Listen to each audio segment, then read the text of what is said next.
selamat datang di video pembelajaran kami bertiga.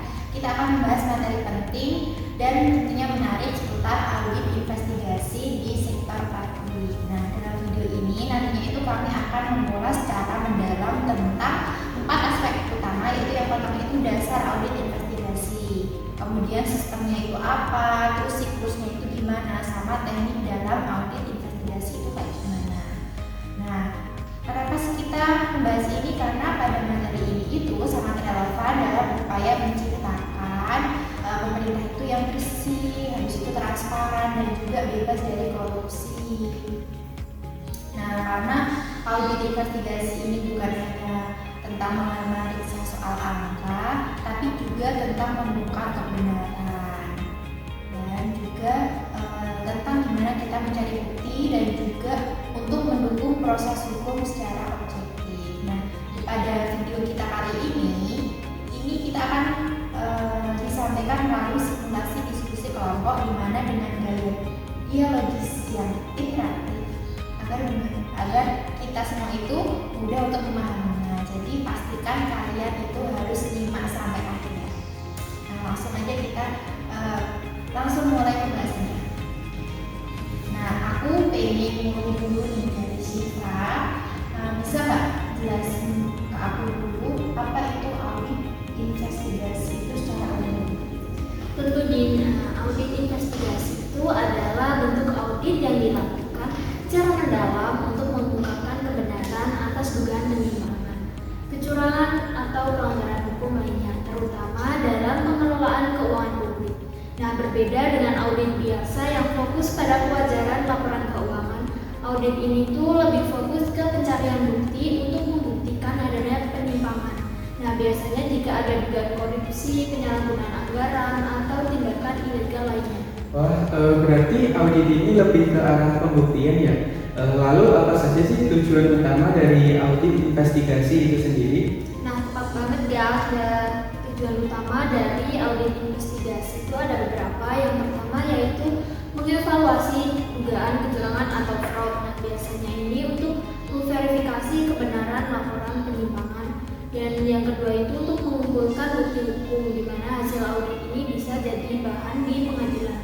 Yang ketiga yaitu mengidentifikasi modus operasi kejahatan untuk tahu bagaimana kecurangan itu dilakukan, dan yang terakhir untuk mendukung proses penegakan hukum, di mana hasilnya ini bisa diserahkan ke kejaksaan atau KPK sebagai bukti. Wah, berarti banyak banget ya. Kalau gitu, apa sih manfaat dari audit investigasi ini khususnya pada sektor publiknya? Nah, untuk manfaatnya tuh ada banyak banget nih, di antaranya yang pertama mengungkapkan kecurangan yang disinyalir terjadi, yang kedua untuk mencegah penyalahgunaan wewenang, yang ketiga melindungi kepentingan publik, dan yang keempat mendeteksi kesalahan yang dilakukan secara sengaja dan memberikan efek jera bagi pelaku kejahatan anggaran. Kalau objek auditnya itu apa aja sih Syifa? Maksudku apa yang biasanya diperiksa dalam audit investigasi? Nah, untuk objeknya sendiri sangat luas banget guys, dan biasanya itu mencakup yang pertama pengelolaan keuangan, seperti penggunaan dana hibah, pengadaan fiktif, dan yang kedua ada kinerja aparatur pemerintah, dan ini tuh untuk melihat apakah ada penyalahgunaan dalam jabatannya. Lalu yang ketiga ada sistem dan juga prosedur internal dari organisasi. Yang keempat ada transaksi khusus dan laporan keuangan yang mencurigakan, dan yang terakhir ada program atau proyek pemerintah, di mana terutama proyek besar seperti pembangunan dan juga infrastruktur. Oke, jelas.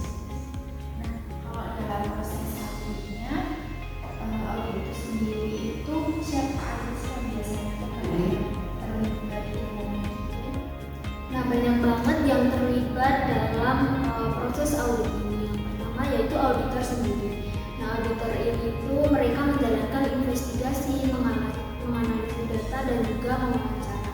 Nah, yang kedua ada pihak auditan dan juga saksi, yaitu sebagai objek audit atau mereka yang tahu tentang informasi terkait dari permasalahan yang diaudit. Lalu yang ketiga yaitu pendamping hukum. Biasanya seperti pengacara, yaitu untuk melindungi hak-hak pihak yang diaudit. Lalu yang keempat ada aparat penegak hukum seperti polisi, jaksa, dan juga hakim jika kasus ini berlanjut. Dan yang kelima ada media massa, yaitu untuk menyebarkan hasil audit dan juga meningkatkan tekanan dari publik. Sekarang aku mau masuk ke dokumen kedua nih. Sistem audit investigasi itu sendiri terdiri dari apa aja sih? Nah, untuk sistem audit investigasi di sektor publik ini terdiri dari 3 bagian besar. Nah, yang pertama yaitu ada laporan hasil audit investigasi, yang kedua ada proses penyelidikan dan juga penyidikan, dan yang ketiga ada dokumentasi bukti audit investigasi. Nah, masing-masing komponen ini sangat penting dan juga saling berkaitan satu sama lain. Aku masih kurang tahu nggak? Kamu jelasin dulu yang pertama yang soal tadi itu laporan hasil audit investigasi itu yang seperti apa sih?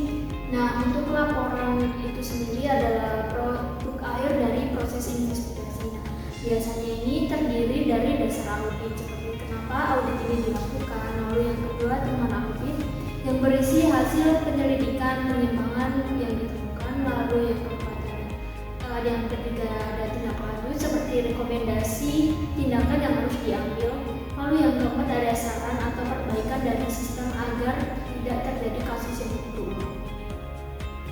Nah, kalau laporan itu dikirim ke penegak hukum harus mencantumkan hal-hal seperti modus operasi, bukti awal, kerugian negara, dan juga disusun dengan bahasa yang netral, misalnya memakai kata didukung. Nah, kalau penyelidikan dan penyidikan dalam sistem audit itu gimana prosesnya?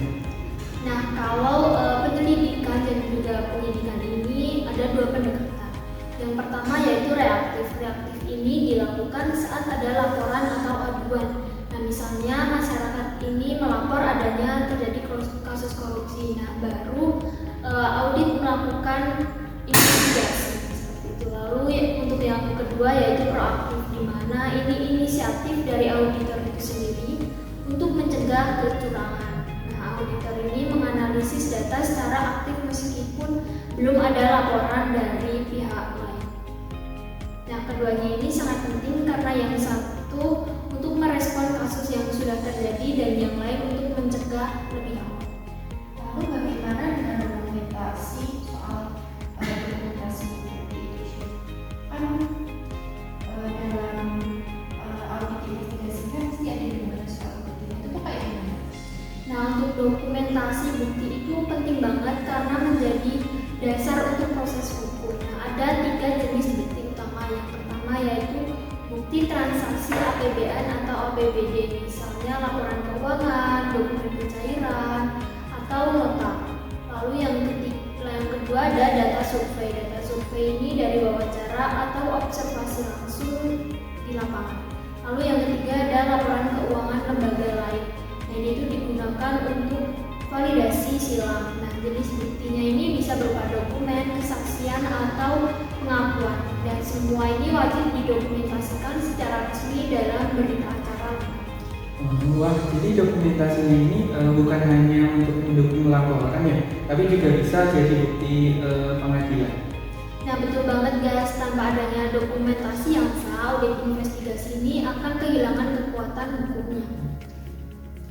Oke, jadi dari semua yang kita bahas itu bisa disimpulkan nih bahwa audit investigasi ini itu berarti bukan cuma soal pemeriksaan medis, tapi juga bagian dari upaya penegakan keadilan dan juga transparansi pemerintah dan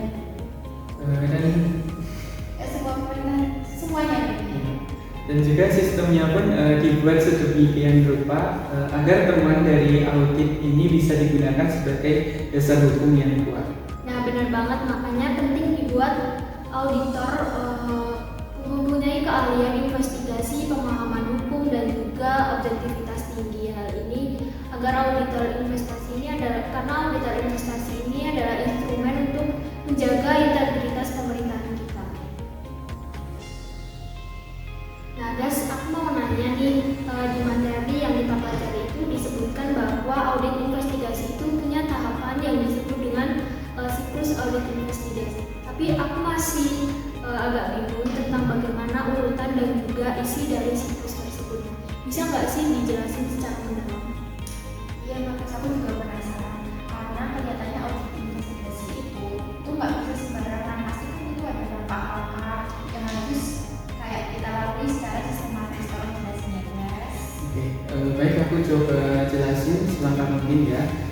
Jadi siklus audit investigasi adalah serangkaian tahapan sistematis yang dilakukan auditor untuk mengungkapkan kebenaran atas dugaan penyimpangan.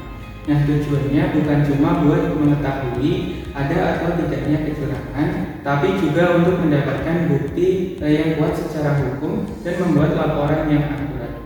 Nah, siklus ini itu terdiri dari 5 tahapan utama. Nah, yang tahap pertama itu adalah pengumpulan informasi dan evaluasi bahan bukti. Jadi di sini auditor mulai mencari dan mengidentifikasi semua data atau dokumen yang relevan dengan kasus yang sedang diselidiki. Nah, ini bisa berupa dokumen keuangan, laporan pengadaan, kontrak, bukti pembayaran, dan sebagainya. Nah, tahap ini itu penting karena jadi fondasi awal investigasi. Jadi informasi awal ini juga berasal dari pengaduan masyarakat atau hasil audit sebelumnya yang mencurigakan.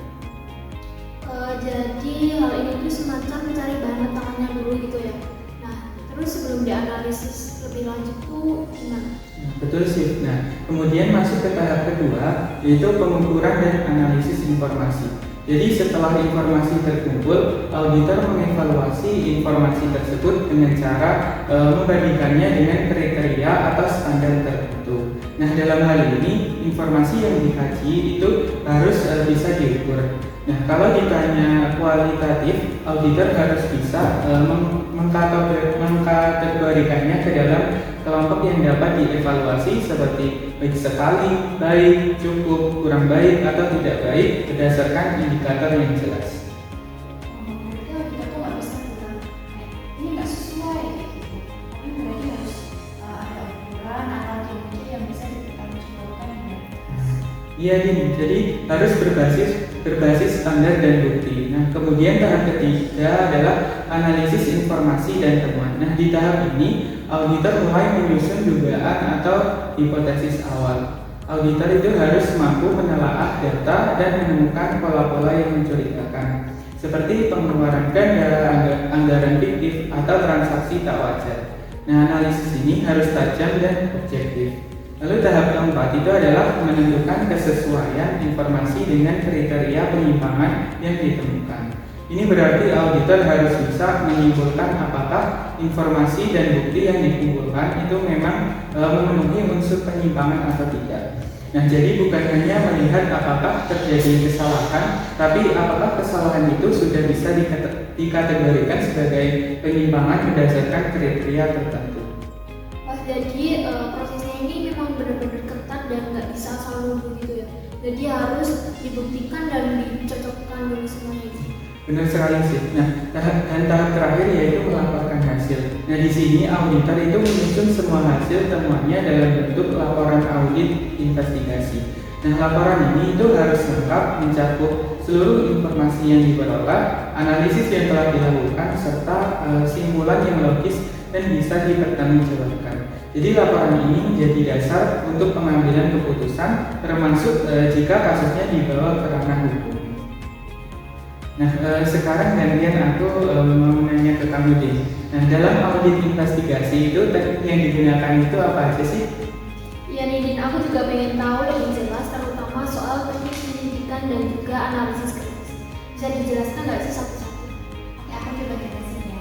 Nah, jadi dalam audit investigasi itu ada 2 teknik utama nih. Nah, ada teknik penyidikan dan juga teknik analisis yang kritis. Nah, tadi benar banget dan aku senang banget kalian nanya ini. Jadi dalam audit investigasi ini terdapat 2 teknik utama yang digunakan auditor itu dalam mengungkapkan penyimpangan, yaitu teknik penyidikan dan juga teknik analisis yang kritis. Yang pertama yang penyidikan ya. Nah, pada teknik ini adalah pendekatan yang sistematis dan struktural untuk melakukan investigasi atas informasi yang masuk. Nah, biasanya itu berupa pengaduan atau temuan awal yang mencurigakan. Nah, tahapan itu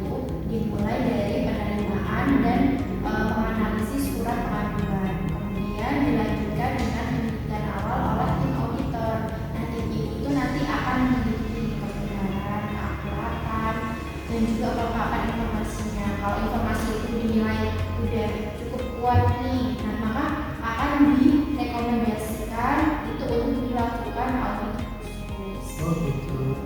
Nah terus setelah itu apa sih yang dilakukan tim audit? Nah, kalau setelah diputuskan untuk dilakukan audit khusus, tim audit itu nanti akan melakukan pemeriksaan langsung terhadap pihak yang diaudit, guys. Nah, sesuai dengan dugaan yang sudah disusun sebelumnya tadi. Proses ini itu mencakup pengumpulan kayak dokumen, terus wawancara, observasi, dan juga pengujian dokumen secara rinci. Nah, ketika itu juga nantinya akan melakukan pencarian dan pengumpulan barang bukti dulu. Yang nantinya barang bukti dan pencarian itu dianalisis untuk mendukung atau menolak dugaan tersebut. Jadi hasil akhir dari teknik ini itu adalah laporan hasil audit khusus yang disusun secara rinci dan objektif dengan bukti-bukti, terus temuan, terus opini auditor dan juga rekomendasi tindak lanjutnya. Berarti teknik penyelidikan ini sifatnya lebih operasional gitu ya. Nah, untuk fokus pada tindakan nyata dan bukti konkretnya itu bagaimana? Nah, kalau teknik analisis kritis pendekatannya itu lebih analitis dan konseptual. Nah, teknik itu digunakan untuk menyelidiki lebih dalam terhadap akar masalah dan mekanisme terjadi penyimpangan tersebut. Jadi auditor itu mempertanyakan asumsi-asumsi yang ada, mengenali makna dari data dan peristiwa yang terjadi, dan berusaha menemukan kebenaran yang tersembunyi itu di balik fakta permukaannya. Nah, jadi ada 3 unsur utama dalam teknik analisis yang kritis itu. Yang pertama itu penyelidikan fakta dan ciri kenyataan yang akan dianalisis, di mana pada bagian itu auditor itu nantinya itu harus menemukan dan mengidentifikasi atas fakta-fakta kunci dulu nih yang akan dijadikan dasar analisis. Terus yang kedua itu auditor itu pemahaman terhadap latar belakang dan penyebab terjadinya penyimpangan itu apa, kecurangan dan penyalahgunaan wewenang. Terus ini tuh penting. Kenapa penting? Karena supaya auditor itu tidak hanya menyimpulkan apa yang terjadi, tapi juga kenapa sih hal itu bisa terjadi gitu. Nah, terus yang ketiga itu tentang penilaian temuan secara menyeluruh. Jadi dari semua temuan itu harus dikaji dulu dari berbagai sudut pandang. Tujuannya itu untuk mendapatkan gambaran yang utuh dan nggak bias gitu. Gitu. Jadi teknik ini itu cocok digunakan untuk memahami kasus yang rumit dan butuh penilaian yang dalam ya. Pas sekali guys, analisis kritis ini itu sangat penting terutama ya ketika auditor itu menemukan pola atau indikasi fraud atau kecurangan yang terjadi yang tidak langsung terjadi guys. Nah, teknik itu sangat penting banget untuk membantu auditor untuk menghindari kesimpulan yang terburu-buru dan memberikan pemahaman yang mendalam terhadap konteks penyimpangan. Itulah kayak gitu guys. Nah, itulah tadi pembahasan tentang mengenai siklus dan teknik investigasi teman-teman. Dari materi ini itu kita belajar bahwa proses audit investigasi itu berjalan melalui 5 tahap siklus yang saling berkaitan dan harus dilakukan secara sistematis dan objektif. Nah, teknik audit investigasi ini mencakup metode penyidikan yang bersifat operasional serta analisis kritis yang mendalam yang dimana keduanya itu saling melengkapi.